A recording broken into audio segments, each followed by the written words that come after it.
High मिनासान आरातामेते konnichiwa नमस्ते फ्यापुल्ला जुजोलापा सम्पूर्ण फेरि पनि मैले एउटा सानो भिडियो क्लिप बनाउने चेष्टा गर्दैछु।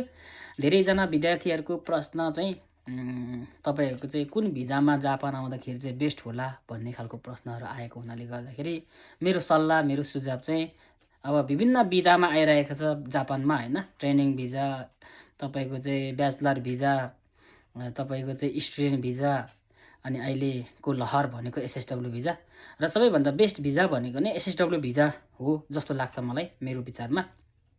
किनभने तपाईको चाहिँ ब्याचलर भिजामा आउनुभयो भने तपाईको कन्सल्टेन्सीहरुले 12, 15, 20 लाख रुपैयाँ लिइरहेको हुन्छ।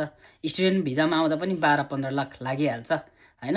अनि यो एसएसडब्ल्यू भिजामा चाहिँ तपाईले भाषा र स्किल पास गर्न सक्नुभयो भने चाहिँ लागत लाग्दैन। तर पनि काम गर्ने मान्छेहरुले 2-4 पैसा खाए पनि त्यस्तो धेरै लागत लाग्दैन। त्यही हिसाबले गर्दाखेरि सबैभन्दा राम्रो भिजा कामदार भिजामा आउने हो भने चाहिँ तपाईको चाहिँ एसएसडब्ल्यू भिजा हो जस्तो लाग्छ। त्यही हिसाबले गर्दाखेरि अब यसमा एसएसडब्ल्यू भिजा नै किन राम्रो त भन्ने खालको तपाईको प्रश्न पनि होला।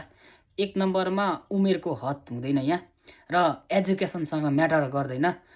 जस्तो सुकै व्यक्ति जोसँग इच्छा शक्ति छ म जापान जान्छु एनी हाउ काम गर्नलाई जान्छु भन्ने खालको इच्छा शक्ति छ र म पढेर पास गर्छु भन्ने हिम्मत छ भने चाहिँ साधारण एन्फो लेभल अथवा जेएफटी लेभलको भाषा पास गरेर कुन सेक्टरमा आउने त्यो सेक्टरको तपाईको स्किल टेस्टहरु पास गरेर चाहिँ तपाईहरु सहजै जापानमा चाहिँ प्रवेश गर्न सक्नुहुन्छ काम गर्नको लागि। अब त्यसै सिलसिलामा अब कसरी के गर्ने भन्ने विषयमा चाहिँ बुझ्न चाहनुहुन्छ भने मलाई कन्ट्याक्ट गर्नु होला। मैले यसैसँग सम्बन्धित काम गर्ने भएको हिसाबले गर्दाखेरि हाम्रो क्लासहरु 0 लेभलदेखि जापान आउने लेभलसम्मको सबै क्लासहरु सबै स्किल टेस्टका क्लासहरु धमाधम सञ्चालन भइरहेको छ।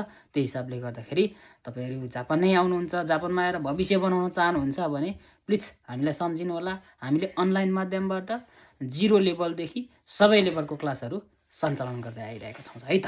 Thank you very so much for watching है त साथीहरु।